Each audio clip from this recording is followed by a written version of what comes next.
Oke, baik. Karena sudah jam 8 lewat 10, kita mulai perkuliahan hari ini. Silakan teman-teman open cam terlebih dahulu.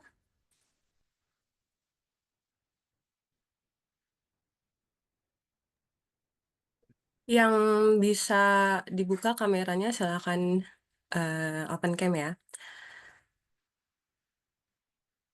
Oke, sebelum kita mulai, teman-teman silakan kasih eh, react di Zoom-nya untuk menandakan bahwa teman-teman sudah siap untuk memperoleh pembelajaran hari ini. Ya, meskipun ini minggu pertama setelah kita libur Lebaran ya, harapannya teman-teman sudah bisa siap menerima pembelajaran hari ini. Oke, terima kasih yang sudah memberikan. Yang lainnya, saya khawatirnya masih away nih dari PC-nya.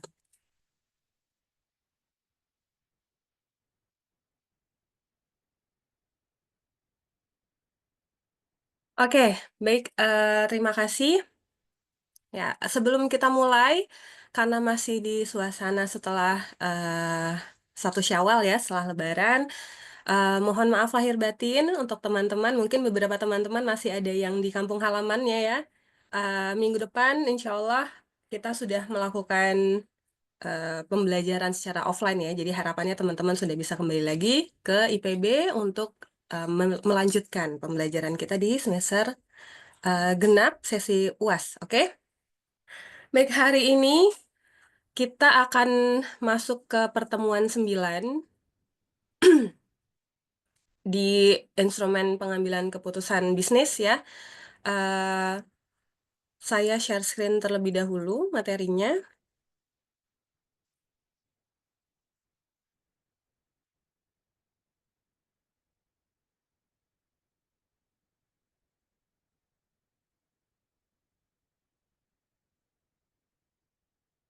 Hmm.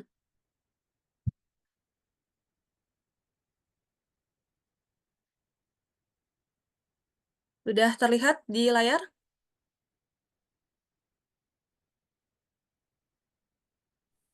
Udah, Bu. Udah, Bu. Oke,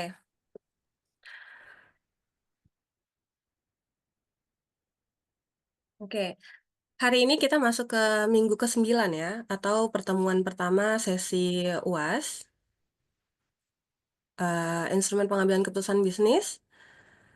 Saya mau review dulu, eh merimain sebenarnya ya, rencana pembelajaran dari apa yang sudah disampaikan pada awal kontrak perkuliahan IPKB ya, bahwa mata kuliah ini sebenarnya akan memberikan wawasan buat teman-teman ya mengenai bagaimana kita merunning ya, untuk merunning sebuah bisnis itu ya tentu ada pengambilan keputusan yang perlu dilakukan oleh stakeholder gitu ya. Dalam hal ini pemilik gitu ya maupun karyawan yang terlibat di dalam sebuah organisasi. Dalam hal ini yang kita bicarakan adalah bisnis gitu ya.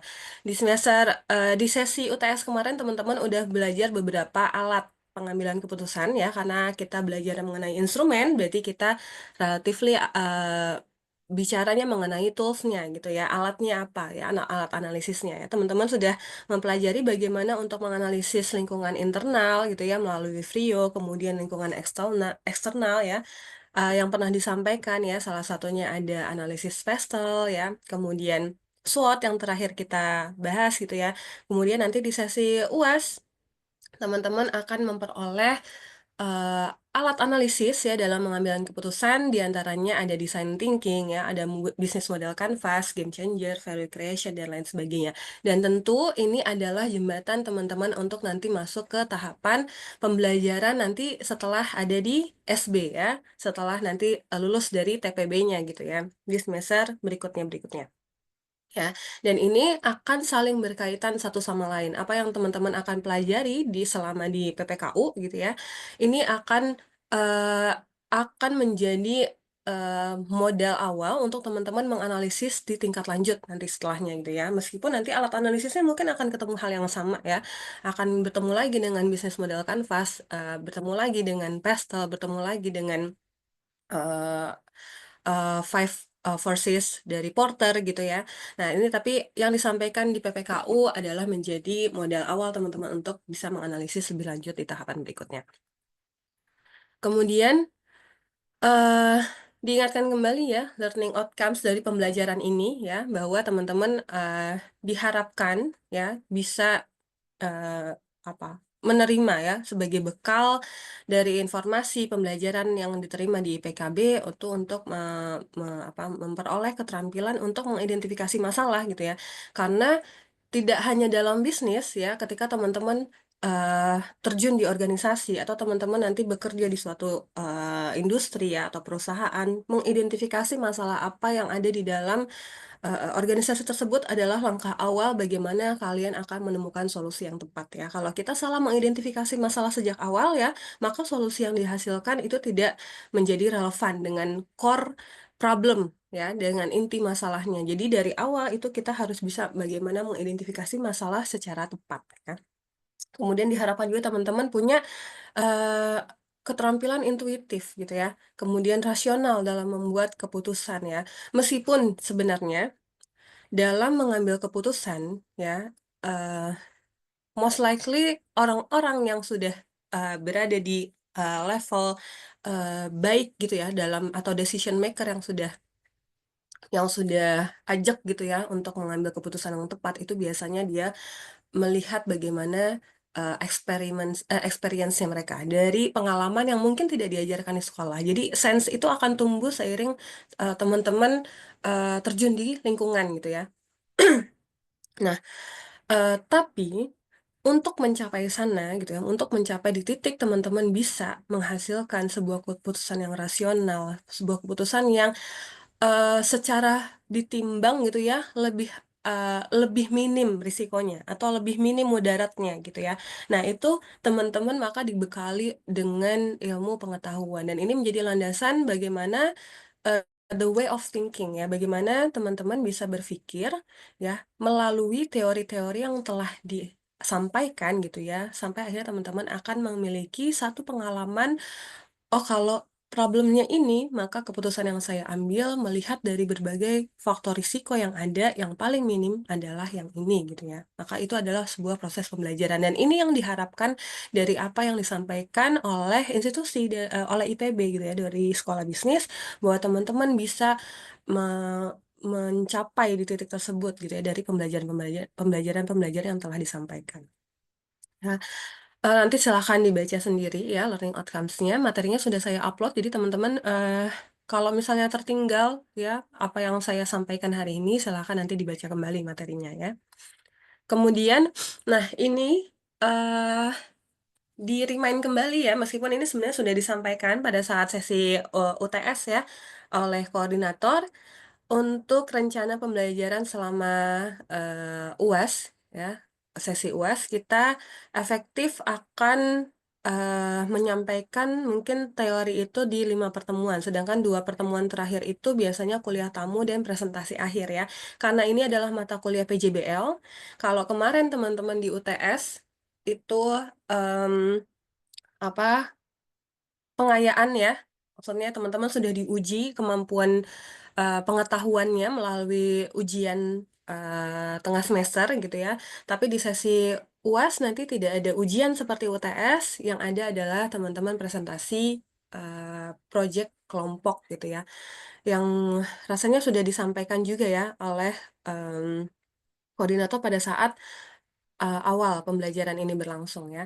Nah di pertemuan 9 ini ya, kemampuan yang diharapkan dari teman-teman adalah bisa mengidentifikasi masalah, ya. Lagi-lagi sebelum kita mencapai, eee, tujuan untuk bisa membuat keputusan yang rasional, ya, teman-teman diharapkan mampu mengidentifikasi masalah, ya, yang ada di sekitar teman-teman, ya. Masalah yang bisa diselesaikan solusinya dengan bisnis yang teman-teman propose nanti akhirnya, gitu ya.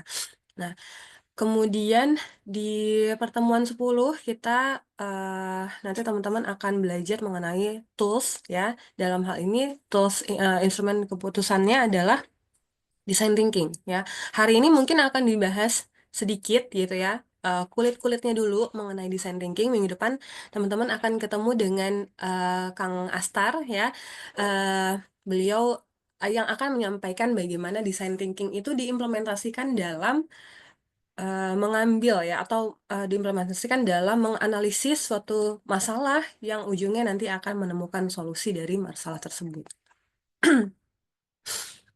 Kemudian, di pertemuan 11 masih, mempelajari mengenai tools-nya gitu ya. Tools-tools dalam design thinking ada visualization ya, journey mapping dan lain sebagainya, storytelling juga termasuk salah satu bagaimana, eee, teman-teman itu menyelesaikan suatu masalah ya melalui, pendekatan design thinking. Kemudian nanti di pertemuan 12 dan 13 ya di minggu ke-12 dan 13 ya, teman-teman akan merancang model bisnis ya. Ini 2 pertemuan yang akan membantu teman-teman bagaimana membuat ya, rancangan model bisnis dan ini yang akan nanti dipresentasikan ya, di akhir pertemuan ya.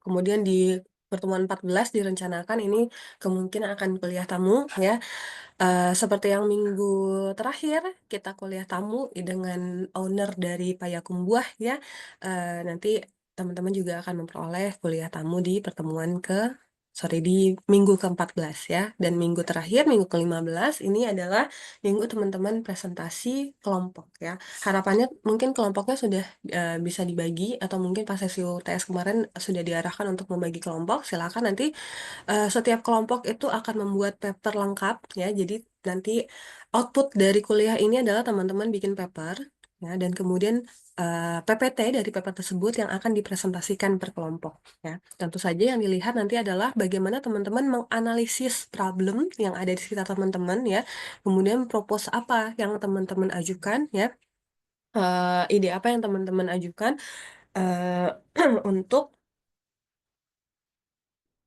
untuk, memberikan ini ya, untuk memberikan solusi dari masalah yang telah teman-teman identifikasi, gitu. Oke, ini diingatkan kembali ya, sebagaimana yang telah disampaikan di sesi UTS bahwa kehadiran minimal 80%, oke. Jadi kalau teman-teman rasanya, kurang dari 30% artinya teman-teman tidak diperbolehkan untuk mengikuti ujian gitu ya. Jadi pastikan kehadirannya memenuhi minimum kehadiran ya kuliah, yaitu minimal 80%. Artinya kalau dari 14 pertemuan, maksimal 3 kali tidak hadir ya. Silakan manfaatkan kesempatan yang telah diberikan oleh, IPB gitu ya. Kalau teman-teman sakit, teman-teman punya apa, ke kepentingan gitu ya, sehingga mengharuskan teman-teman tidak hadir di kelas, it's okay, gunakan saja ya, fasilitas yang telah disampaikan. Tapi harapan saya adalah bahwa, satu hal yang teman-teman pegang adalah integritas, ya. Artinya jangan sampai teman-teman menganggap kalian masuk kelas padahal kalian nggak masuk kelas, ya. Termasuk pembelajaran online seperti ini gitu ya. Jadi, tolong infokan ke teman-teman yang lain yang belum, datang ke kelas ini gitu ya. Ini saya nggak tahu nih, sudah berapa mahasiswa, 58 ya. 58 orang yang hadir itu kan termasuk saya ya. Kalau misalnya ada yang tidak hadir, maka ya itu menjadi urusan pribadi dan yang di atas gitu ya. Tapi harapan saya adalah teman-teman di sini semua punya integritas karena itu adalah modal awal bagaimana teman-teman bisa berkarir di bisnis ya. Orang bisnis itu harus jujur semua. Kalau bisnisnya nggak jujur ya gimana gitu ya. Maka ini menjadi concern yang, kami sebagai, pendidik itu harus menyampaikan kepada mahasiswa ya. Kemudian paper kelompok bobotnya 30%, presentasi kelompok bobotnya 25%, serta aktivitas individual dalam kelas dan grup 10%. Artinya keaktifan ya. Kehadiran itu merupakan salah satu bentuk keaktifan teman-teman ya. Dengan teman-teman hadir di kelas itu artinya teman-teman menghargai, teman-teman, punya, apa, punya itikad untuk, memperoleh pembelajaran dengan baik gitu ya, dan harapannya, eee, ap apa yang disampaikan ya, jika teman-teman punya ide ya atau, punya apa, argumen gitu ya yang ingin disampaikan, silahkan disampaikan gitu ya, karena itu adalah bentuk, aktivitas individu yang juga menjadi penilaian dalam pembelajaran ini ya. Nah, ini adalah referensi, buku-buku yang digunakan, harapannya teman-teman tidak hanya belajar dari PPT yang disampaikan oleh dosen gitu ya, karena PPT itu sangat-sangat terbatas ya. Informasi itu teman-teman sekarang bisa disampaikan. Ini adalah referensi-referensi utama, tapi tidak menutup kemungkinan teman-teman silakan belajar dari, rujukan lainnya, jurnal boleh, buku boleh, artikel ilmiah lainnya boleh ya. Kalau, mahasiswa bisnis, itu coba, sekali-sekali baca artikel dari, Harvard Business Review, itu dia ngasih informasi-informasi tentang, bisnis terbaru ya, yang akan memberikan insight lebih banyak kepada teman-teman untuk memahami bagaimana lingkungan bisnis di global gitu ya. Oke, ini rencana pembelajaran selama sesi UAS. Ada yang mau ditanyakan dulu sebelum kita masuk kepada materi? Kalau clear boleh, eh, boleh kasih jempolnya. Saya clear? Oke. Kalau ada yang mau ditanyakan di tengah-tengah pembelajaran, silakan ya.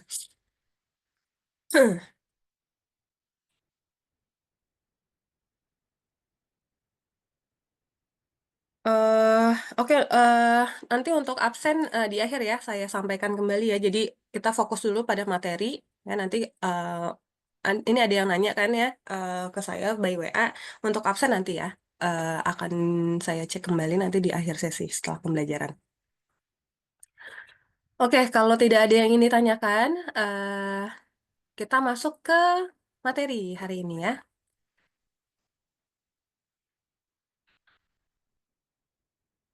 Oke. Nah, sebelum kita mulai ya, saya mau menyampaikan satu quote dari Napoleon Bonaparte ya. Dia bilang, "Nothing is more difficult and therefore more precious than to be able to design." Ya. Ada nggak di antara teman-teman yang mau memaknai eh, quote ini tuh bermakna apa sih? Secara harfiah boleh atau teman-teman punya sesuatu yang bisa dielaborasi dari sekedar secara harfiah ini silakan. Ada yang mau menyampaikan? Langsung open mic aja ya.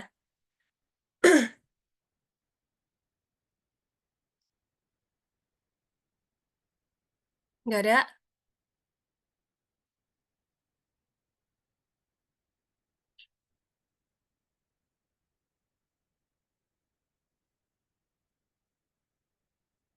Ada yang mau mencoba memaknai dari quote yang saya tulis di depan ini?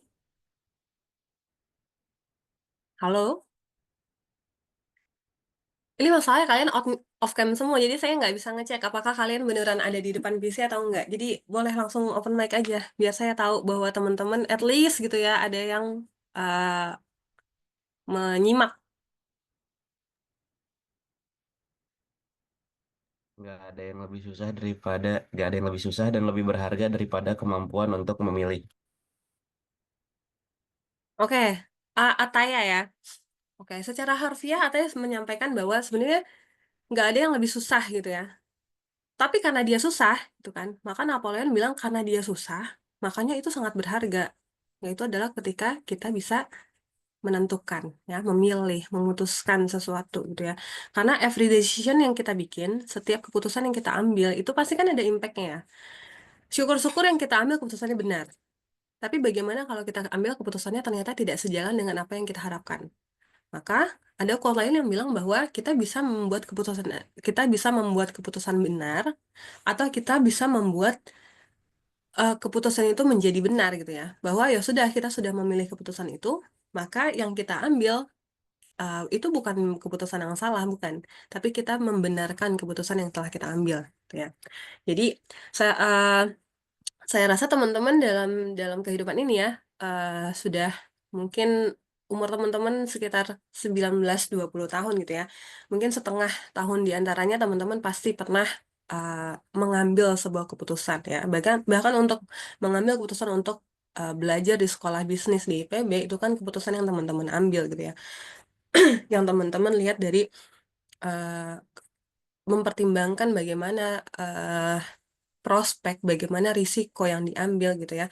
Nah, ini adalah eh, apa sebuah hal yang berharga gitu ya. Sulit, pasti menentukan di antara pilihan itu kan nggak mudah gitu ya. Tapi karena sulit itu, maka setiap keputusan yang sudah teman-teman ambil itu sebenarnya adalah keputusan yang berharga. Kadang kita berpikir bahwa, keputusan yang ini salah nih, aduh nyesel banget kenapa nggak ngambil yang itu, kenapa harus ngambil yang ini gitu ya.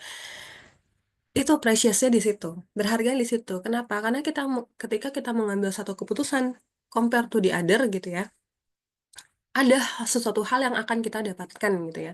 Nah, preciousnya di situ. Belum tentu ketika kita ngambil yang lain, ya, hal yang sekarang kita nikmatin itu bisa kita dapatkan, ya. Nah, ini bisa diimplementasikan dalam hal apapun, termasuk ya yang sedang kita pelajari, ya. Bagaimana sebuah bisnis juga perlu gitu ya, pendekatan-pendekatan pengambilan keputusan yang rasional gitu ya, mempertimbangkan bagaimana positif pro and cons-nya gitu ya, positif dan negatifnya gitu ya, bagaimana teman-teman bisa meminimalkan risiko gitu. Dan ini sesuatu yang implemented dalam kehidupan sehari-hari gitu ya. Kalau bisnis kita bicara tentang bisnis ya, memutuskan apakah saya harus jualan ini atau jualan yang lain gitu ya. Apakah saya harus menambah modal ini terhadap produk yang A atau saya biarkan saja produk yang A, saya fokus pada produk yang B. Itu adalah keputusan-keputusan yang perlu eh, diambil secara rasional gitu ya, melihat bagaimana efektivitas dan efisiensi dari eh, apa yang apa yang mungkin gitu ya dihasilkan dari keputusan yang kita buat nantinya. Nah, oke, kita review dulu sedikit ya mengenai materi tentang pengambilan keputusan ya. Bukan toolsnya, tapi lebih kepada konsep apa sebenarnya pengambilan keputusan itu gitu ya. Nah, secara definisi pengambilan keputusan dalam bisnis gitu ya. Pengambilan keputusan dalam bisnis adalah proses memilih di antara beberapa pilihan alternatif ya. Teman-teman pasti pernah juga mungkin ketemu pelajaran ekonomi umum gitu ya, atau apa ya istilahnya kalau di PPKU sekarang. Eh, Bagaimana seorang individu itu menghadapi beberapa pilihan gitu ya. Lantas pilihan-pilihan tersebut pasti akan menimbulkan opportunity cost di antaranya, betul?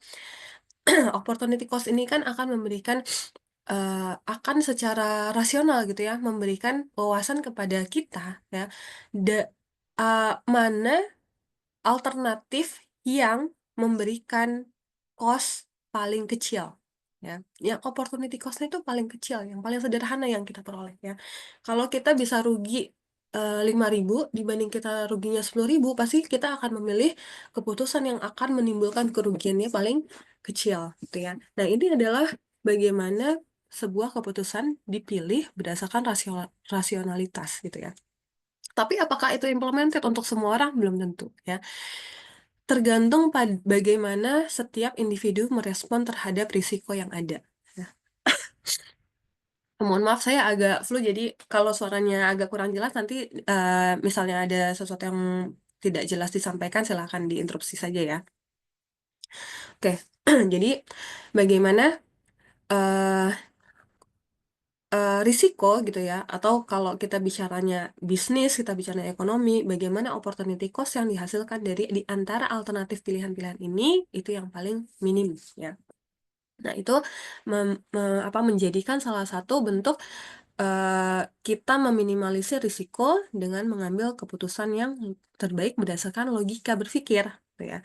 Kemudian, makanya penting dalam pengambilan keputusan itu informasi yang kita punya itu harus dianalisis. Nah, maka bagaimana kemarin teman-teman sudah mempelajari menganalisis lingkungan internal, analisis lingkungan eksternal, itu adalah bagaimana informasi yang kita miliki gitu ya, itu kita analisis sehingga kita tahu bahwa keputusan yang A itu lebih baik daripada keputusan yang B atau sebaliknya, ya.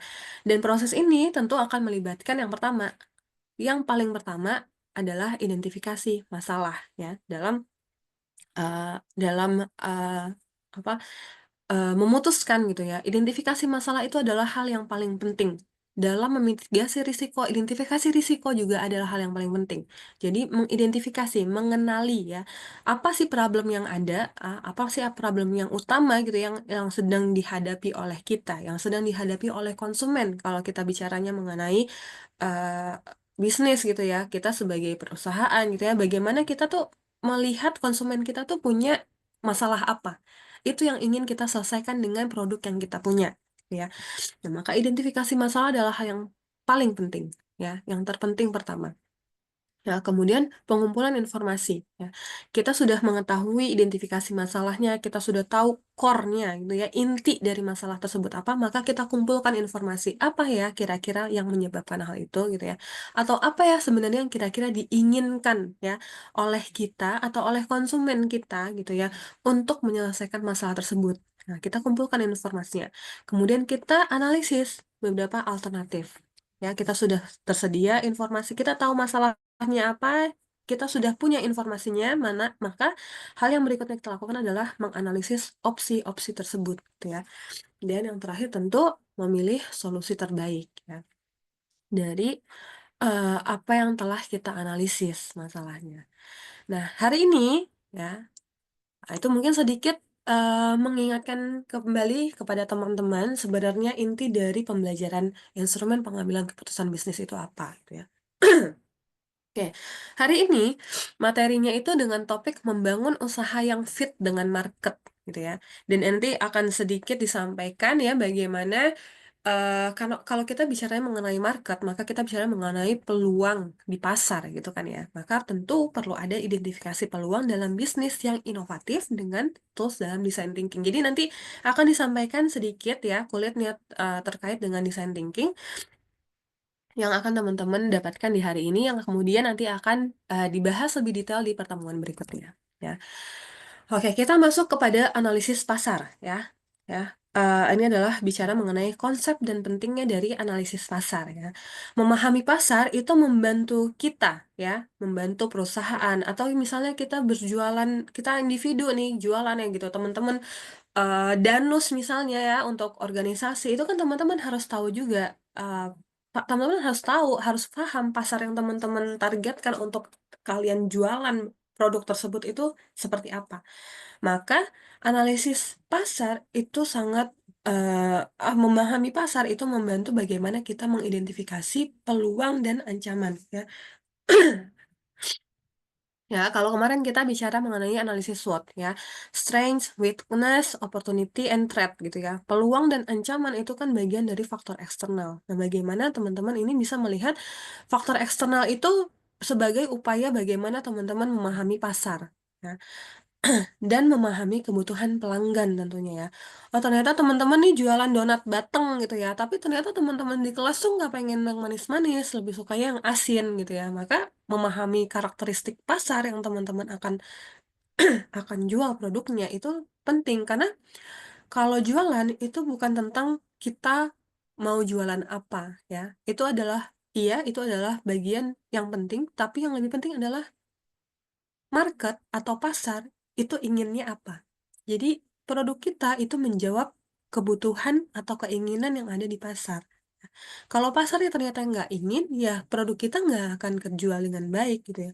Tapi kalau pasar, kalau kita membuat produk yang sesuai dengan keinginan dan kebutuhan pasar, maka itu akan menjadi match gitu ya. Maka memahami pasar itu adalah hal yang pertama yang harus dilakukan oleh setiap bisnis. Oke.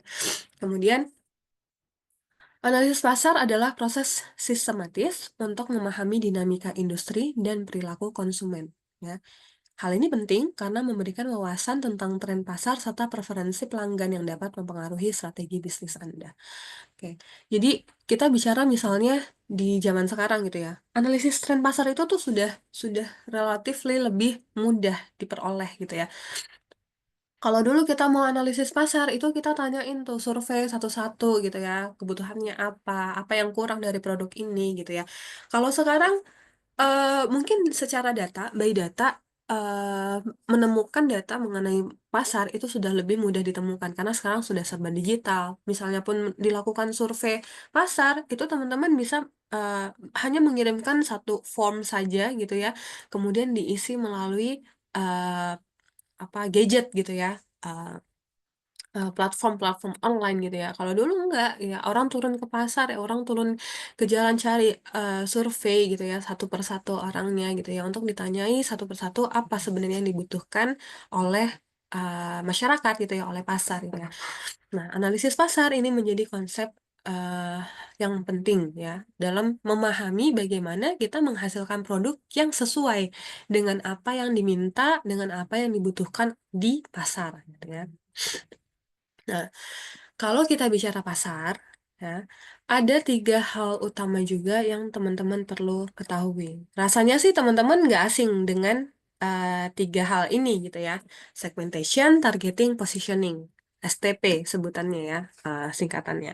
Ini kalau bicara bisnis, bicara marketing, tiga hal ini tuh sangat umum disebutkan gitu ya oleh apa dalam teori gitu ya atau nggak cuma teori tapi secara implementasi ini hal yang perlu ya difahami oleh setiap orang yang mau membangun sebuah bisnis gitu ya atau bisnis extend bisnis yang sudah existence pun tentu tetap perlu apa ya mengidentifikasi ya bagaimana STP ini diimplementasikan. Nah, karena setiap kali perusahaan misalnya mengeluarkan produk baru, gitu ya, maka produk itu tuh harus dianalisis. Ini segmen mana yang ingin yang ingin dicapai oleh produk tersebut. Kemudian dari segmen tersebut, siapa yang mau ditargetkan gitu ya? Mana-mana saja, ya.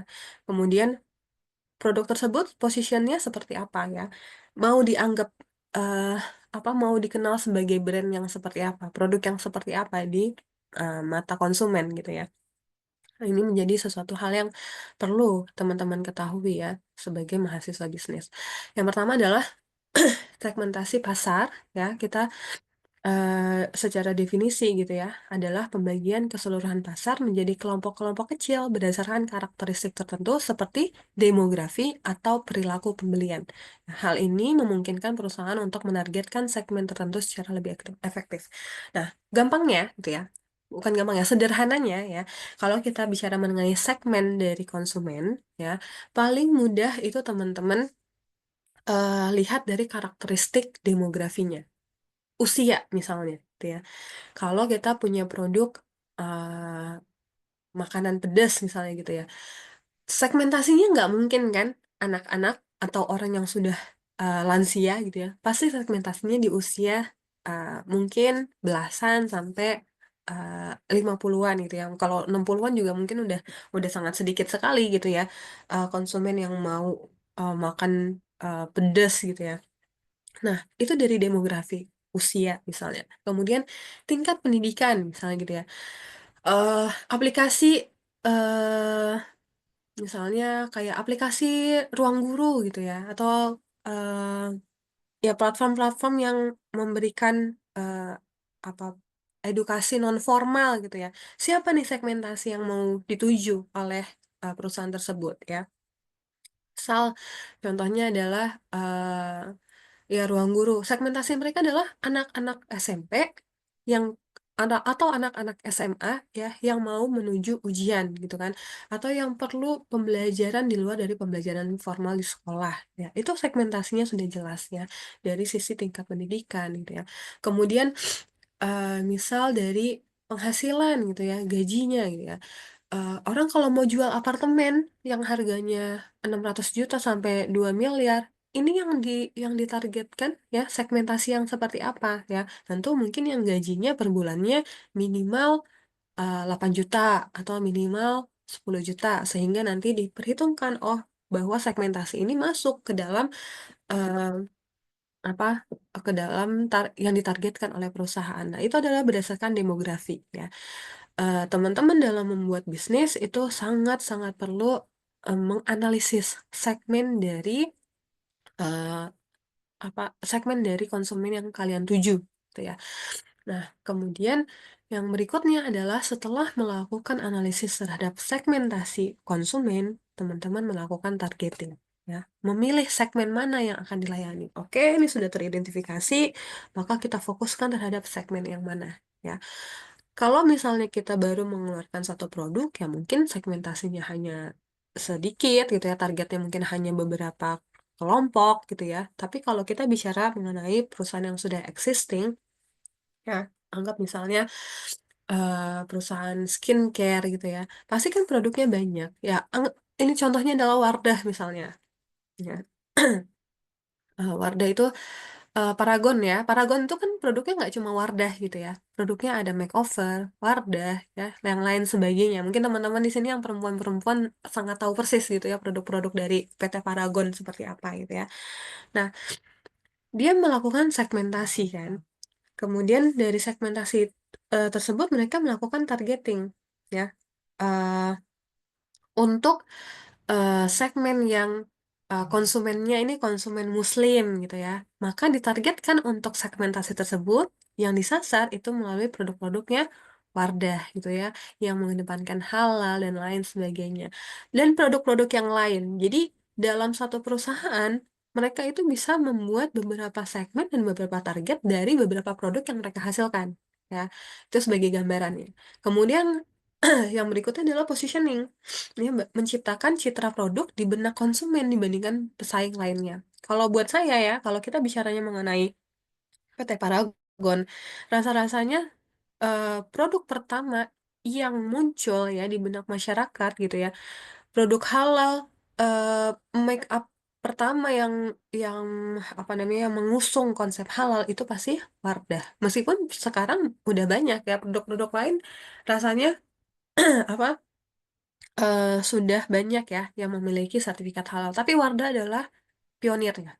Dia adalah yang pertama kali. Maka Wardah itu berhasil menciptakan citra ya brand apa brandingnya di benak konsumen itu tuh sudah tercipta ya positioningnya mereka itu sudah mereka sudah mereka tentukan di awal ya dari segmentasinya siapa kemudian segmen mana yang ditarget dan mereka memposisikan produk mereka sebagai sebagai produk make up yang halal ya dan itu yang pertama kali di Indonesia ya so as far as I know gitu ya dan eh itu apa berhasil gitu ya produk tersebut berhasil kemudian produk tersebut eh, apa namanya dikenal luas ya di konsumen ya menjadi produk yang sampai hari ini masih eksis ya dan banyak eh apa namanya banyak konsumennya gitu ya kemudian brand ambasadornya juga banyak gitu ya dan itu merupakan salah satu contoh produk yang sukses bagaimana mereka bisa mengidentifikasi dari awal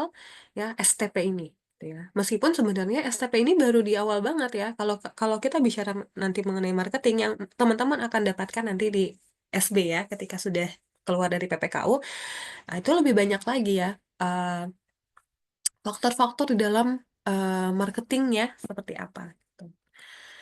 Oke, nah ini adalah salah satu contoh ya yang akan disampaikan di kuliah hari ini ya bagaimana Nike ya itu mem- mengimplementasikan ya konsep dari segmentation, targeting, dan positioning ya. Ini dari segmentasinya dulu ya. Nike mengidentifikasi beberapa segmen kunci ya. Apakah segmen itu harus banyak sekali? Nggak juga ya. Bisa kita pilih menjadi segmen kuncinya ya. Eh, apa berdasarkan karakteristik-karakteristik yang sesuai dengan produk yang kita hasilkan gitu ya. Nah, ini segmen kuncinya dalam sepatu dan pakaian olahraga ya. Yang pertama ya, atlet profesional ya, yang butuh perlengkapan berkinerja tinggi ya, high performance gitu ya. Kemudian penggemar kebugaran ya. Apakah yang membeli produknya Nike hanya atlet profesional? Enggak juga ya. Health enthusiast juga juga banyak ya yang lebih nyaman membeli produknya Nike dan lain sebagainya. Kemudian yang terakhir adalah konsumen casual ya, yang tertarik pada pakaian athleisure untuk digunakan sehari-hari gitu ya.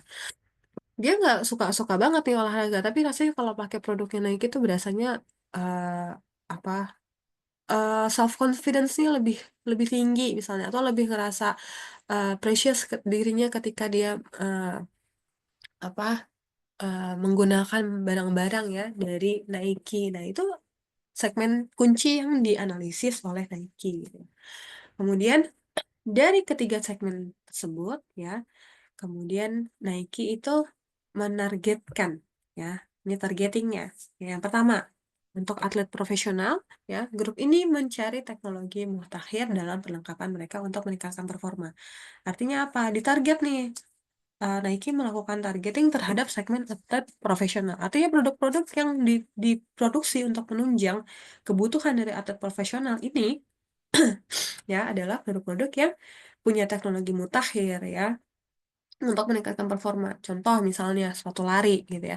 Kalau kita bukan atlet, kita pakai sepatu lari mah ya udah yang standar aja gitu ya. Tapi buat atlet bisa jadi ada feature yang dibutuhkan ya, entah itu sekarang yang terkenal apa, ada plat karbonnya gitu ya di sepatu ya, katanya kalau misalnya pakai sepatu itu nge-boost larinya lebih enteng, lebih lebih apa, lebih cepat. Nah, itu sesuatu yang di-develop oleh perusahaan ya, dalam hal ini Nike, untuk menunjang performa dari atlet-atlet profesional gitu ya. Kemudian penggemar kebugaran gitu ya.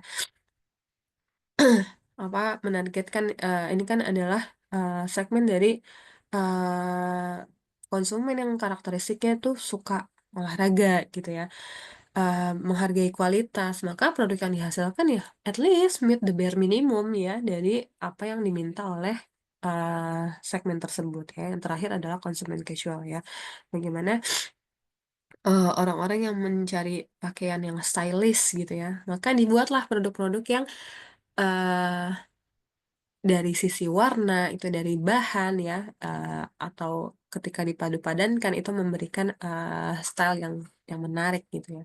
Nah, ini adalah contoh bagaimana segmentasi dan targeting dilakukan oleh Nike. Dan yang terakhir adalah positioning ya. Untuk atlet profesional, Nike punya slogan Just Do It ya. Untuk penggemar kebugaran ya, dia punya slogan Find Your Fit ya. Untuk konsumen casual, dia punya slogan Athlete in Everyone ya. Jadi eh, branding tersebut itu melekat di dalam benak dari para konsumennya. Kayak, oh, saya bukan atlet gitu ya. Tapi mungkin sebagian besar orang taunya slogannya cuma just do it gitu ya. Tapi eh ternyata nih, kalau misalnya saya beli beli produknya Nike hanya karena saya suka kok, karena bagus gitu ya, karena cocok nih dengan style saya gitu ya. Dia sebenarnya punya branding di sana, athlete for everyone. Kalian nggak perlu jadi atlet untuk bisa pakai produknya Nike gitu loh sebenarnya. Konsep dari slogan eh, yang dibuat oleh Nike. Nah, ini adalah contoh dari STP ya, di dalam perusahaan, bagaimana mereka mengidentifikasi market ya, yang mereka tuju gitu ya. Segmentasinya seperti apa, ya bagaimana mereka menargetkan dari setiap segmentasi yang sudah mereka pilih gitu ya, dan bagaimana mereka mempositioningkan produk tersebut sehingga melekat gitu ya di benak para konsumennya. Ya. Oke, itu tadi adalah eh mengenai STP ya. Yang berikutnya adalah alat analisis pasar. Nah, ini adalah hanya salah dua contoh ya, salah dua contoh dari bagaimana kita bisa menganalisis kondisi pasar gitu ya. Karena kita kalau bicara pasar itu kan faktor eksternal ya. Kalau bicara pasar itu faktor eksternal, dua hal yang teman-teman telah pelajari di sesi UTS kemarin ya adalah pestle analysis dan SWOT analysis ya. Tentu dalam mempelajari analisis pasar itu nggak cuma dua hal ini ya, masih banyak tools yang lainnya. Tapi ini bridging aja ya, bahwa apa yang telah teman-teman pelajari di sesi UTS itu sebenarnya adalah awal ya, modal untuk teman-teman bisa menganalisis ke tahapan-tahapan berikutnya ya. Kalau kita bicara pesel analisis ya kan, karena dia adalah political, economic, social, teknologi, environment, legal gitu ya. Maka perubahan-perubahan ya yang terjadi di lingkungan eksternal gitu ya, tentu akan mempengaruhi pasar ya. Kalau misalnya ekonominya lagi baik, ya artinya pasar yang kita tuju gitu ya, eh, memungkinkan pasar punya daya beli yang lebih tinggi, gitu ya. Kalau ekonominya lagi turun, maka bisa jadi kemampuan yang ada di pasar itu jadi menurun juga, gitu kan, dan lain sebagainya ya. Maka tentu lingkungan eksternal yang teman-teman kemarin sudah analisis ya, sudah pelajari, itu menjadi alat yang penting ya untuk mengidentifikasi kondisi pasar. Ya, kemudian termasuk juga SWOT analisis, bagaimana peluang dan ancaman ya, itu juga menjadi salah satu hal yang menjadi concern ya untuk kita, untuk bisnis ya, untuk perusahaan, untuk diidentifikasi sehingga memahami apa sih sebenarnya ya hal-hal yang memungkinkan untuk menjadi eh, apa ancaman gitu ya dan peluang gitu ya yang ada di pasar. Oke, dan yang berikutnya ya eh yang yang perlu dilakukan ya adalah mengidentifikasi peluang usaha ya. Ketika kita sudah tahu kondisi pasarnya seperti apa yang dibutuhkan oleh konsumen kita gitu ya, maka tren pasar itu perlu untuk diidentifikasi ya. Eh, ada satu website yang sejak eh, apa kita tuh udah beralih ke era digital gitu kan ya. Jadi ada salah satu sumber digital yang dia memberikan insight bagaimana konsumen-konsumen di setiap negara itu melakukan interaksi secara digital. Ya, eh saya lupa apa websitenya apa, tapi beberapa kali memang sering dilakukan pembahasan gitu ya dari informasi yang ada di data ya, data dari market yang ada di website tersebut. Nanti teman-teman boleh silakan cari. Nah, itu membantu para bisnis untuk melihat tren yang ada di pasar. Hari ini tuh trennya seperti apa sih? Orang-orang tuh sekarang cenderung yang bagaimana sih? Mungkin misalnya kita bicara mengenai eh, apa eh, suatu tren yang terkini gitu ya, misalnya di TikTok, di Instagram gitu ya. Nah, itu bagaimana orang-orang hari ini itu menyukai kecenderungan terhadap konten atau produk yang seperti apa ya. Kalau kita bicara bisnis itu kan bukan cuma bagaimana kita menghasilkan produk, tapi bagaimana kita memasarkan produk ya. Maka eh, online marketing ya, media marketing itu menjadi salah satu hal yang penting ya untuk eh, dianalisis oleh perusahaan, oleh bisnis gitu ya. Apa yang sekarang tren yang sedang disukai oleh pasar, oleh masyarakat. Maka dari tren tersebut ya, bisnis akan mengikuti sehingga menemukan apa yang diharapkan dan apa yang diinginkan oleh konsumen. Gitu ya, maka sangat penting sekali untuk mengidentifikasi ada peluang usaha apa ya untuk kita memproduksi jasa yang baru Kak, atau produk yang baru ya, ide-ide inovatif yang baru. Eh, ini merupakan celah yang ada di pasar yang eh, belum tersedia gitu ya, belum tersedia produknya ya. Kalau kita kembali lagi nih ke masa-masa di mana pada saat itu Gojek dan Grab baru muncul di Indonesia gitu ya. Pada saat itu tuh sama sekali nggak ada ya eh, apa produk yang menyediakan layanan jasa pengantaran online gitu kan ya, ojek online gitu ya. Nah, celah ini gitu ya yang dimanfaatkan oleh perusahaan-perusahaan ride hailing gitu ya, ojek online gitu ya untuk memberikan satu produk ya yang dia menjawab permasalahan dari para konsumennya. Ya, eh saya lupa saya pernah cerita apa belum ya di kelas ini gitu ya. Kalau dulu waktu saya kuliah di IPB, saya itu rumah saya di Halim, gitu ya. Setiap saya pulang itu saya naik kereta, jadi saya turun di stasiun Cawang ya. Dari stasiun Cawang ke rumah saya di Halim itu saya harus apa namanya negosiasi sama sama ojek yang ada di depan stasiun Cawang gitu ya untuk memperoleh harga terbaik gitu ya yang sesuai dengan budget yang saya punya. Tapi setelah Gojek dan Grab masuk gitu ya kita udah nggak perlu lagi negosiasi alot dengan para ojek itu gitu ya karena semuanya sudah ada di aplikasi, penghitungannya sudah sesuai dengan kilometer yang kita tempuh gitu ya, dan most likely itu lebih murah dibandingkan dengan kalau kita naik ojek pengkolan gitu ya, ojek yang ngetem gitu kan. Nah, ini kan menjawab permasalahan yang dihadapi oleh konsumen gitu ya. Dan ada celah di pasar yang belum ada solusi tersebut. Maka itu bisa dimanfaatkan oleh bisnis untuk membuat atau untuk menciptakan produk inovatif yang menjawab permasalahan dari konsumen. Oke, nah karena dari tadi gitu ya, eh, kalau kita bicara mengenai pasar, itu kita eh, asosiasinya dengan bagaimana kita melihat permasalahan apa yang ada di konsumen, permasalahan apa yang dihadapi oleh konsumen. Maka pertanyaan berikutnya adalah kenapa human centered, kenapa consumer centered gitu ya. Dalam kita menghasilkan atau membuat inovasi dari produk ya, kita eh, fokus kita itu adalah kepada manusianya ya, kepada human centerednya ya. Kenapa? Gitu ya. Karena sebenarnya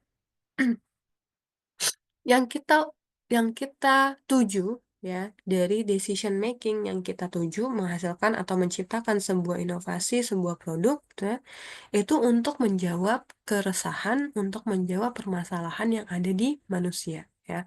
Ya kalau hewan punya kalau hewan mungkin punya masalah sebenarnya kan bukan hewannya gitu ya, tapi manusia yang mengelola tersebut gitu ya. Atau kenapa kita nggak dari teknologinya gitu ya? Misalnya kita punya teknologi apa, ya udah karena teknologi tersedia kita ciptakan barang tersebut gitu ya. Kita nggak peduli apakah itu dibutuhkan atau tidak. Nah, itu nggak bisa. Karena again sebenarnya kita menciptakan sesuatu itu untuk menjawab permasalahan yang dialami oleh manusia ya. Teknologi diciptakan untuk mempermudah pekerjaan manusia itu kan kalau kita waktu SD gitu ya, eh, belajar IPA gitu ya, pasti disampaikan bahwa teknologi itu untuk memudahkan pekerjaan manusia, gitu kan? Maka sampai hari ini pun sebenarnya yang dilakukan, yang diproduce oleh eh, para pebisnis, pada perusahaan gitu ya, adalah sebenarnya produk-produk yang dihasilkan untuk membantu ya, untuk menyelesaikan masalah yang ada pada manusia, gitu ya, pada konsumen. Nah, ini eh, kalau kita gambarkan gitu ya dengan apa diagram gitu ya. Kenapa sih harus human centered gitu ya? Karena kita percaya bahwa inovasi itu berangkatnya bukan karena teknologinya ada canggih gitu ya, bukan karena produknya keren gitu ya, bukan karena feature-feature yang di dalamnya itu sangat canggih gitu ya, tapi karena humans, tapi karena manusianya, ya, karena mereka punya uh, daya pikir gitu ya, mereka punya mindset, mereka punya kebutuhan, dan dari hal tersebut kita sebagai pebisnis, kita sebagai perusahaan itu harus berempati terhadap kesulitan yang dihadapi oleh manusia, oleh konsumen kita, ya. Contoh, eh, mungkin teman-teman tahu eh, produk Flip, Flip yang transaksi antar bank tapi biayanya gratis. Nah, eh, ownernya itu pernah bicara di platform atau di acara TEDx ya. Kayaknya IPB punya IPB X TEDx ya. Jadi beliau menyampaikan bagaimana Flip itu bisa diciptakan. Ya, awal pertama kali Flip itu tercipta. Ya, bahwa ya, mereka itu dulunya adalah rohisnya ya. Jadi karena yang menciptakan Flip itu adalah salah satunya adalah eh, sahabat saya di SMA gitu ya. Nah, beliau dulu aktif di organisasi rohisnya Fasilkom UI. Ya, jadi yang co-founder dari Flip itu adalah teman-teman di Fasilkom UI. Ya, kemudian karena mereka sering bertransaksi gitu ya, kayak menghimpun dana kan teman-teman danus apa segala macam kan teman-teman sebenarnya ngasilin dana gitu ya. Nah mereka uh, punya satu rekening gitu ya. Tapi kalau misalnya kita butuh apa, bayar apa, itu kan kita harus transfer ke rekening yang lain gitu ya.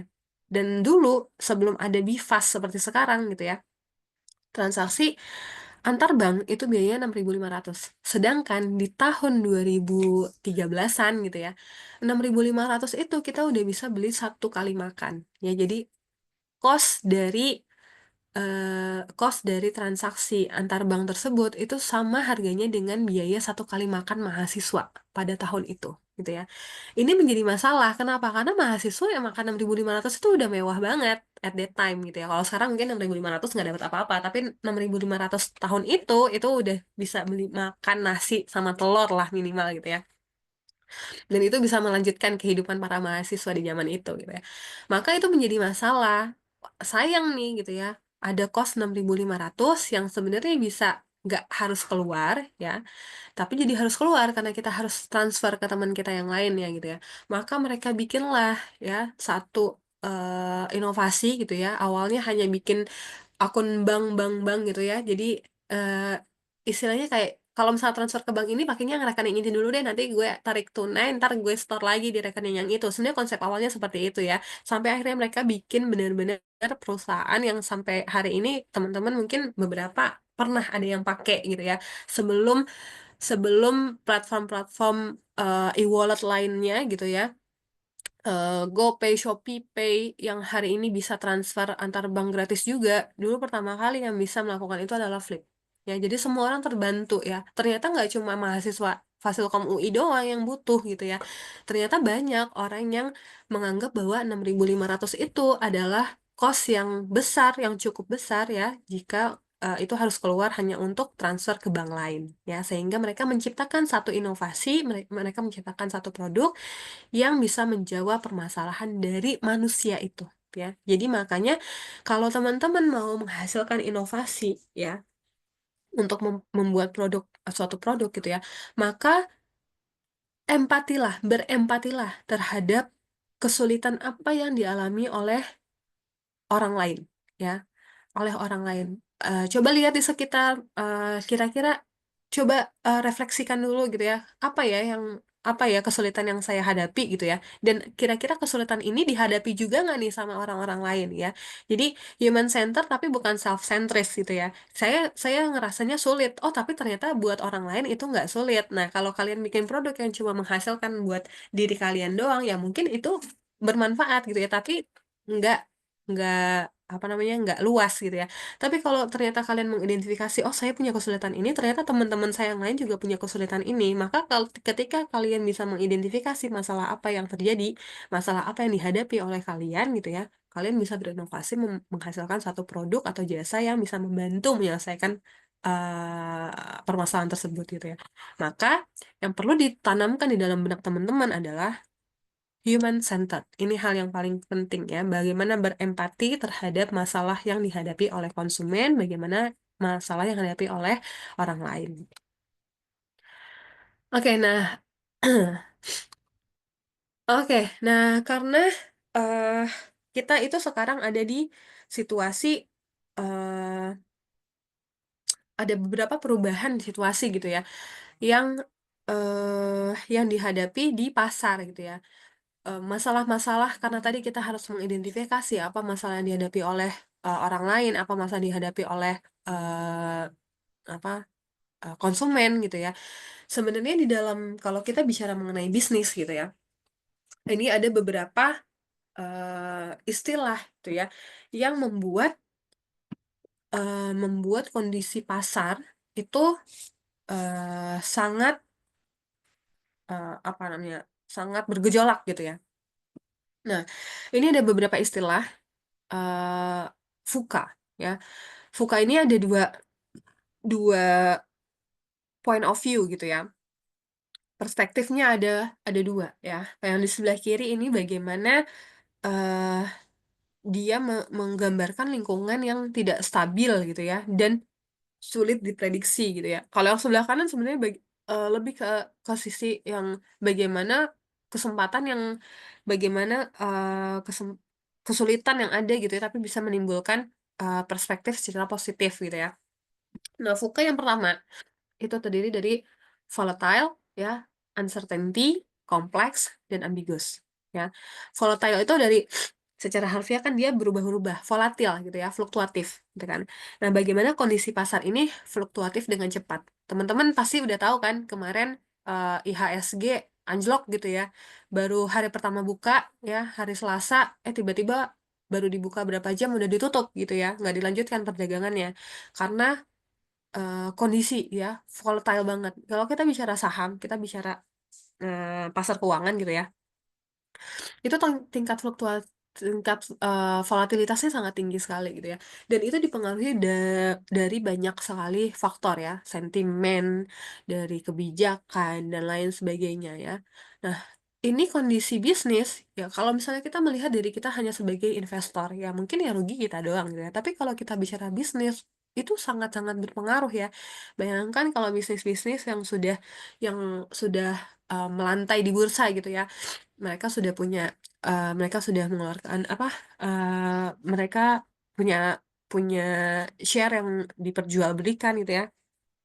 Kemudian mereka punya stok yang diperjualbelikan, kemudian kalau misalnya kondisi, volatilitas dari, pasarnya itu, sangat berfluktuatif ya, maka keseluruhan dari aktivitas bisnis itu bisa berpengaruh gitu ya.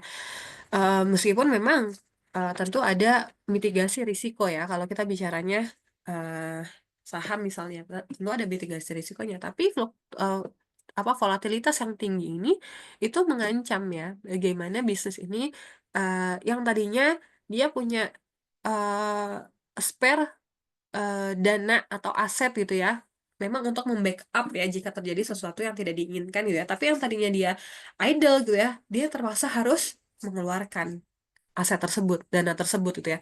Atau jangan-jangan aset yang sudah ditentukan untuk membackup ini kurang, sehingga mereka harus menggerus dari aset-aset yang lain. Nah, ini sangat-sangat berpengaruh ya volatilitas ini, kondisi, yang sangat berubah-ubah gitu ya.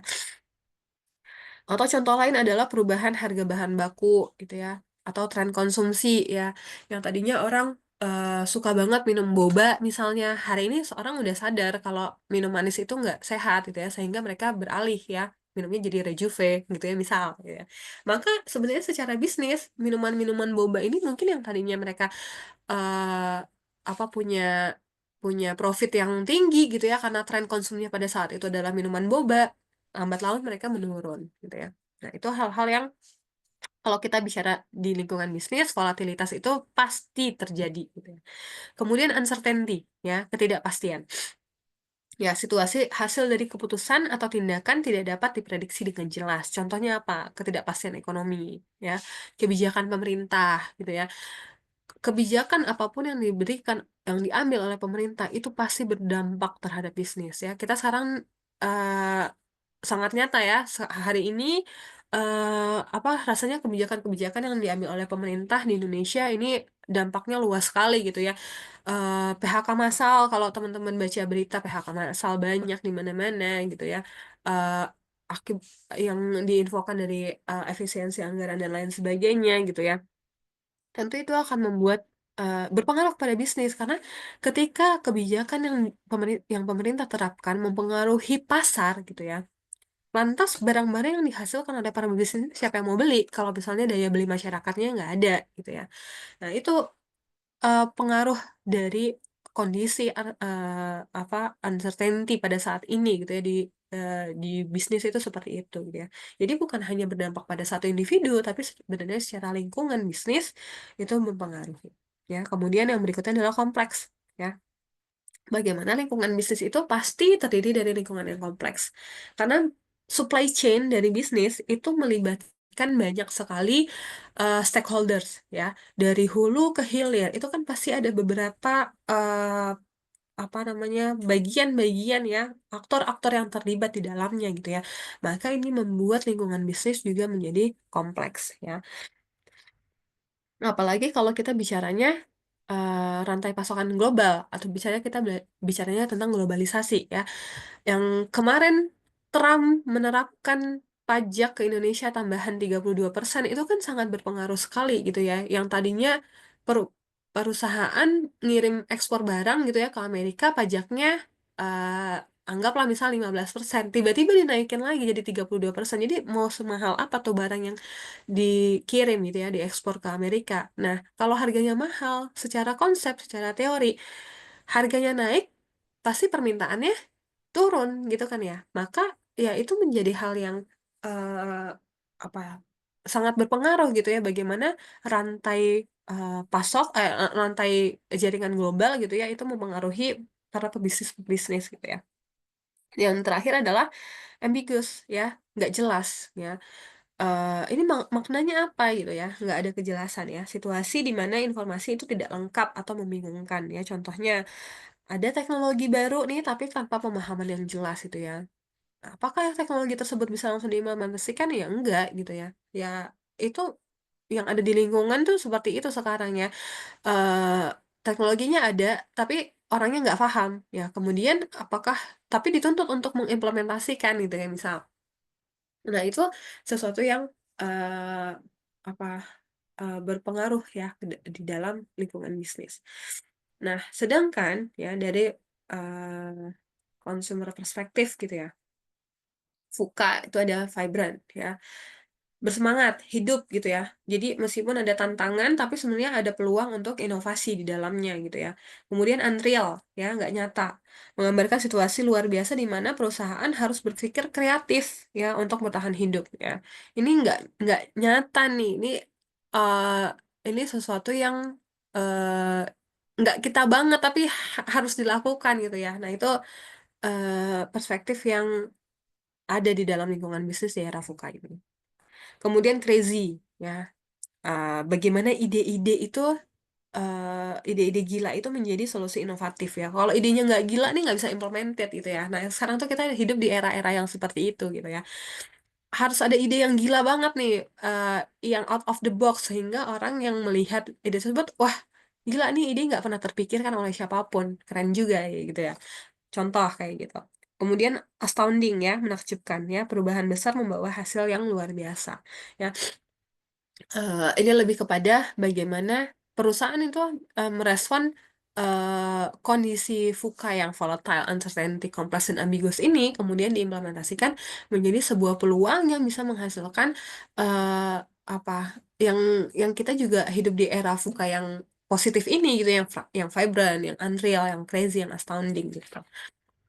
Oke, nah kemudian eh ini tambahan informasi aja ya bagaimana peluang itu bisa bertumbuh hingga saat ini ya. Bagaimana kita ternyata pada saat ini eh hidup em, di era yang peluang itu tuh muncul karena eh, apa kondisi yang terjadi di sebelumnya gitu ya. Ya, ini yang dicontohkan adalah pandemi COVID-19 gitu ya, dan global recession. Mungkin dulu sebelum pandemi COVID kan kita nggak begitu terdigitalize gitu ya. Maksudnya semua-semua tuh serba manual, semua-semua serba konvensional gitu ya. Tapi pada saat COVID terjadi, semua orang dituntut untuk melakukan eh, penyesuaian, adaptasi gitu ya. Yang tadinya belajar tuh harus tatap muka, ya. Sekarang udah bisa nih kayak kita gitu ya, belajarnya pakai Zoom gitu ya. Eh, Teman-teman yang tadinya harusnya udah masuk minggu ini tapi ya udah deh extend aja karena kita punya alternatif cara pembelajaran yang lain selain tatap muka, itu yang penting tetap tersampaikan dan informasi pembelajarannya teman-teman bisa peroleh dengan baik gitu ya. Nah, ini kan inovasi yang dilakukan dan bisa baru kita terapkan pada saat pandemi itu terjadi gitu ya. Mungkin teman-teman ini salah satu eh siswa-siswa SMA yang pada saat itu ya baru lulus SMP ya, kemudian masuk SMA, drop langsung nggak sekolah sama sekali, tiba-tiba udah lulus kuliah, udah lulus SMA ya. Jadi masuk masuk sekolahnya cuma pada saat awal pas penerimaan siswa baru sama pas udah wisuda gitu ya. Nah, itu kan selama 3 tahun pembelajaran itu semuanya dilakukan online gitu ya. Tapi ini memberikan peluang yang baru gitu ya. Bagaimana tadi ketidakstabilan, ketidak yang tidak bisa diprediksi ya, kondisi VUCA tadi eh, apa itu bisa dimitigasi gitu ya, bisa diselesaikan gitu ya dengan peluang-peluang yang ada. Ini ada from VUCA to tuna gitu ya. Turbulent, uncertain, novelty, ambiguous gitu ya. Sebenarnya secara definisi sih nggak jauh beda ya. Volatile sama, turbulent kan juga guncangan gitu ya. Uncertain, novelty ya. Ada kebaruan-kebaruan ide di sana gitu ya. Ambiguous. Jadi ini adalah eh, istilah-istilah yang pada saat ini kita hidup di era VUCA and tuna gitu ya. eee, apa, kita tahu bahwa lingkungan kita ini nggak cuma bisnis doang gitu ya, dalam kehidupan sehari-hari pun gitu ya, istilah-istilah ini menjadi melekat pada saat sekarang gitu ya. Karena, eee, kalau dulu bilangnya resesi itu, ya resesi ekonomi gitu ya, itu kejadiannya itu bisa 20, 30, atau 40 tahun sekali. Kalau sekarang itu jarak antar resesi itu dekat gitu ya. Eee, dan ini tentu mempengaruhi sekali ya, lingkungan bisnis seperti apa gitu ya. Bukan hanya bisnis, kita sehari-hari pun juga sama gitu ya. Maka, kita harus, menyadari bahwa memang kita sekarang hidup di era yang seperti ini. Oke, nah kita sudah mempelajari tadi bagaimana kita mengidentifikasi pasar, bagaimana kita bisa melihat peluang yang ada dari situasi ya di era VUCA dan tuna gitu ya.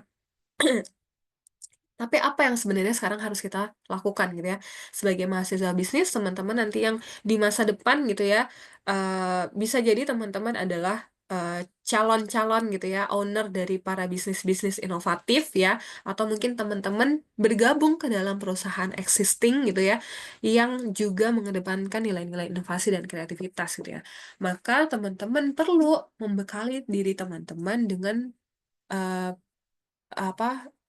metode gitu ya, analisis ya, berdasarkan pendekatan design thinking. Ini adalah metode yang, eee, apa ya, yang yang banyak digunakan gitu ya, oleh perusahaan-perusahaan untuk menghasilkan ide dan kreativitas ya, ide dan kreativitas, untuk membuat gitu ya jasa, produk gitu ya, secara inovasi, ya, secara inovatif gitu ya. Nah, ini kita masuk ke introduction of design thinking, tapi sebelum kita masuk sana saya mohon, izin sebentar ya, eee semenit lah ya,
oke, kita lanjutkan ya.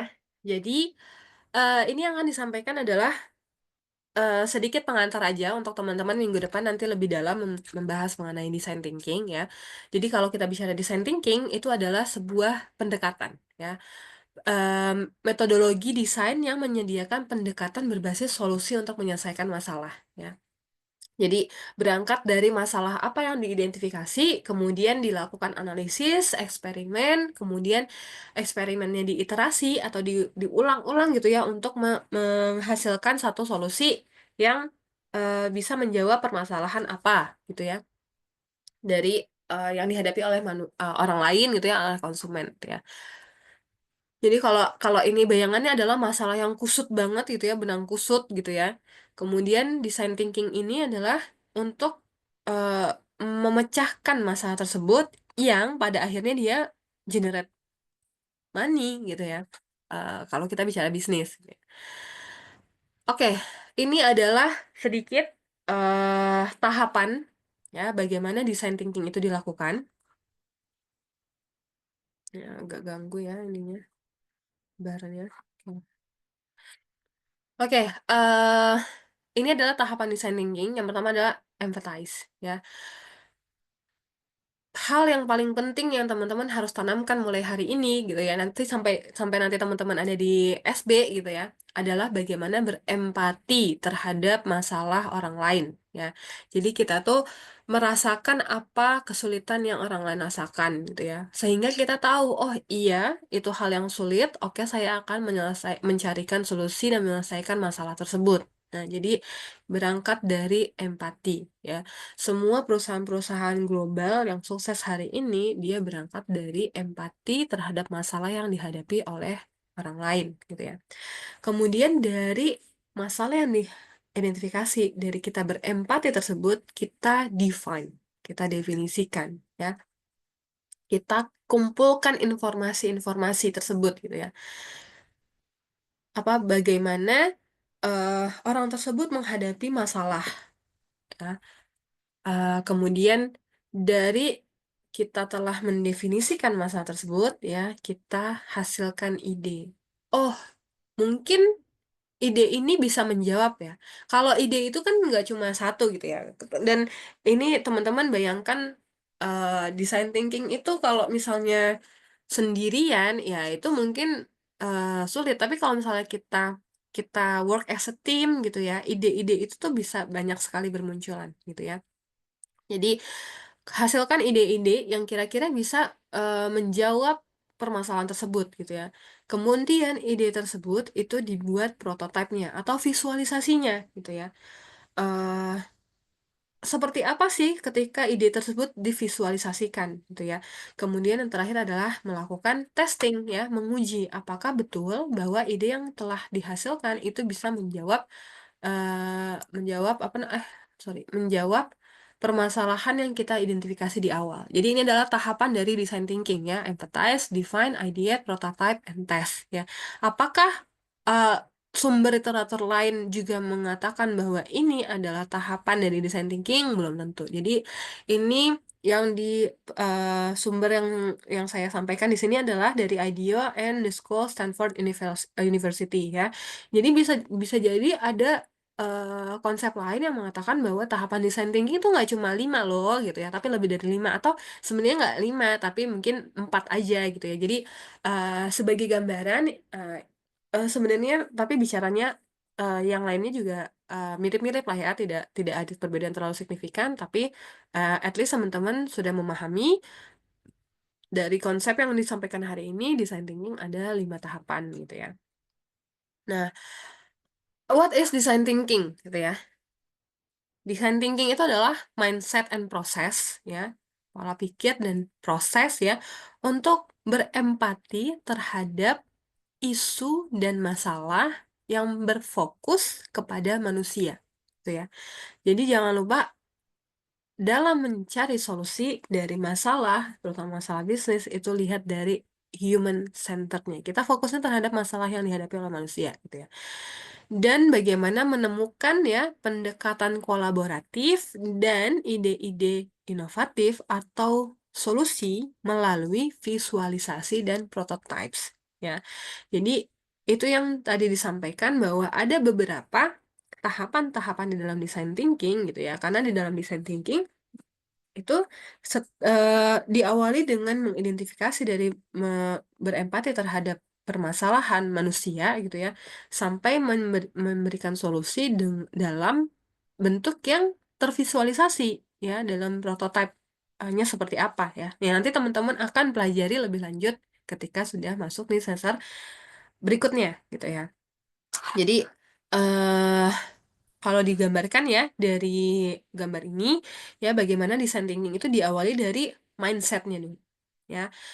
Kita berpikir bahwa ini adalah metode untuk memecahkan sebuah masalah. Dengan apa? Dengan berempati ya terhadap masalah orang lain. Kemudian kita berkolaborasi. Ya tentu saja design thinking itu akan efektif kalau kita memiliki sumber informasi dari sumber-sumber apa ya, generate idenya itu nggak cuma kita sendiri gitu ya, tapi kolaborasi dengan orang gitu ya, dengan tim ya, menghasilkan ide yang bisa kita visualisasikan ya, atau bisa dibuat juga nih prototipenya seperti apa. Nah, dan ingat satu hal yang teman-teman harus ingat juga ya, bahwa design thinking itu adalah iteration proses.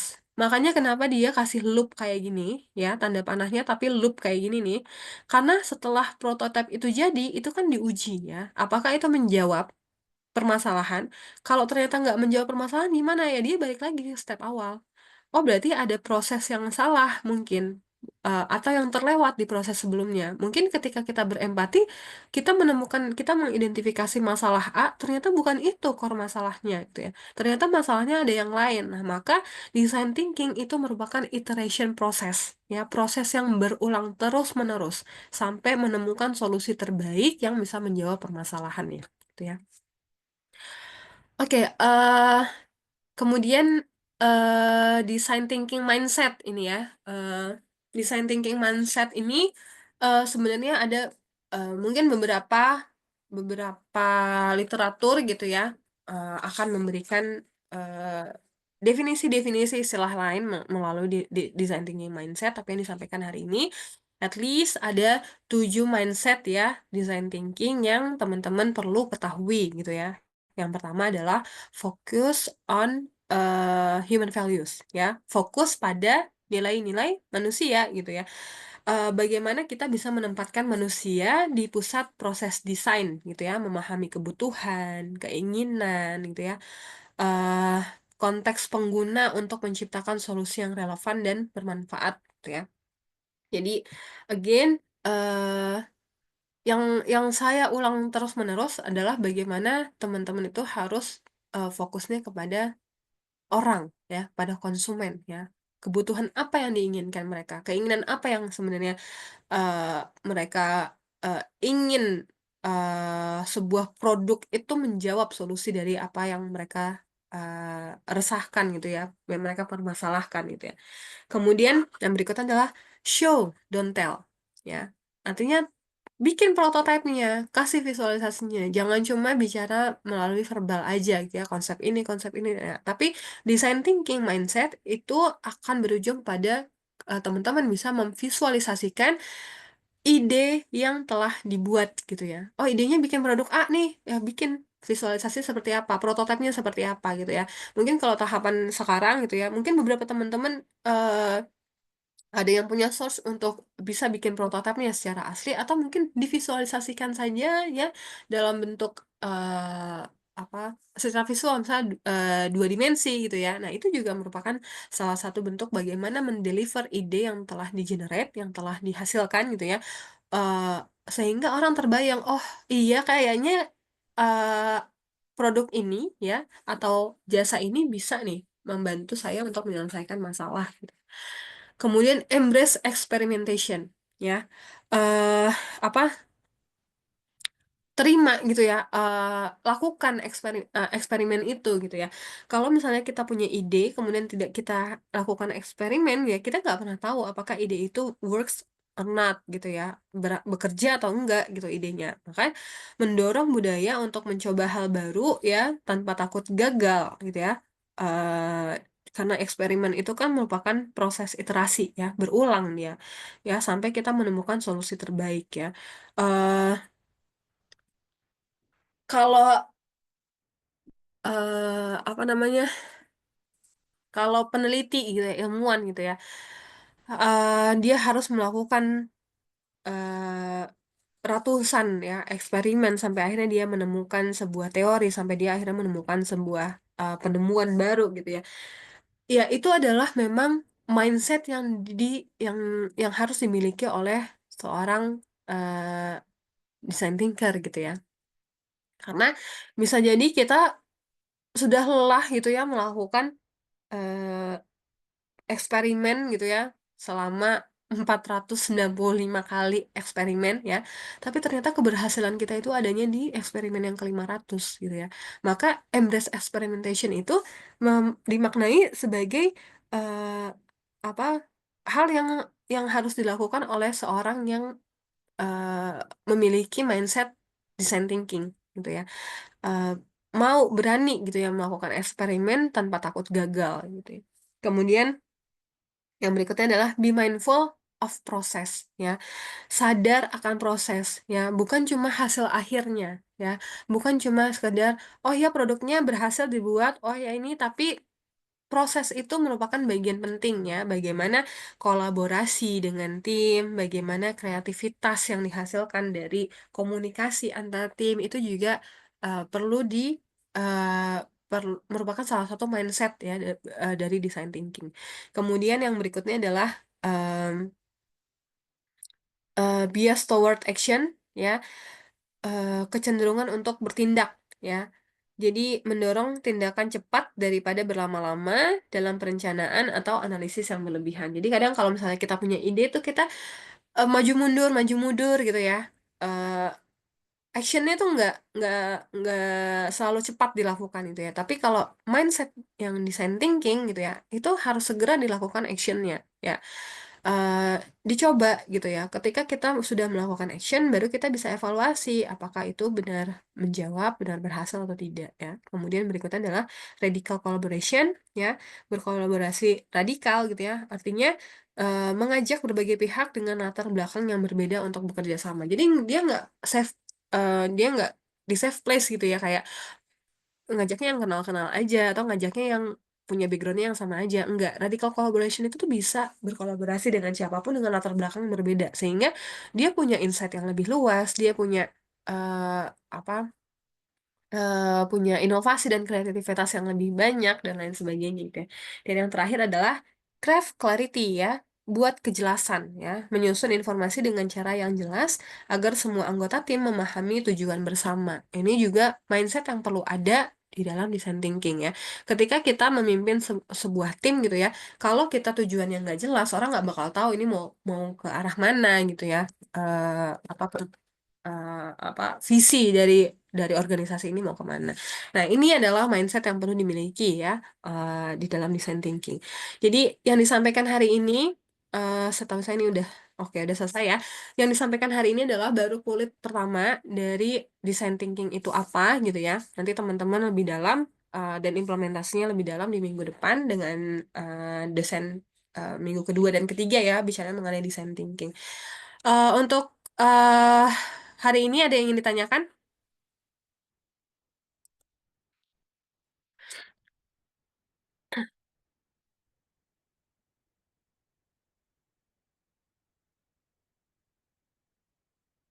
Ada yang mau ditanyakan atau nggak ada? Boleh kasih saya. Oke.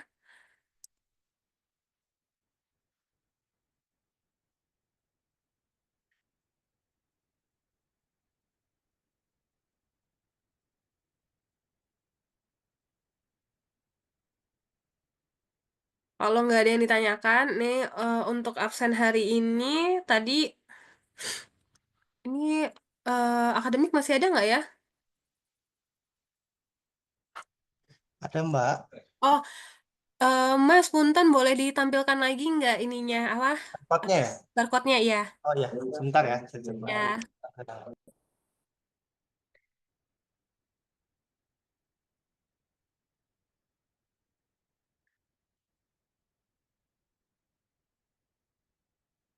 Silakan nanti teman-teman yang belum absen ya ditampilkan barcode ya. Eh, Kemudian kalau mau ada yang ditanyakan silakan boleh via chat.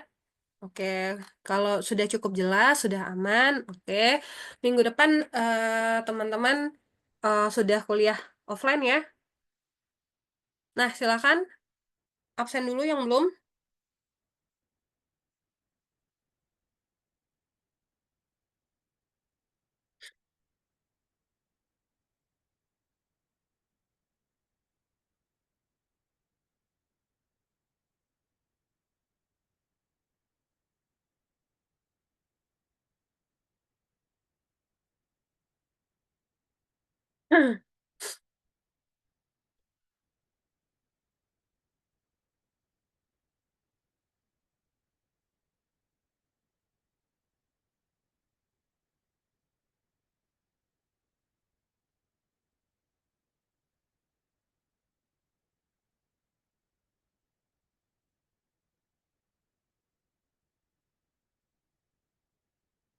Oke, sama ini nanti di paralel satu kan ada satu mahasiswa yang kemarin ada kendala ya, ujian UTS-nya ya. Atas nama siapa kemarin ya? Armin Nugraha hari ini hadir nggak?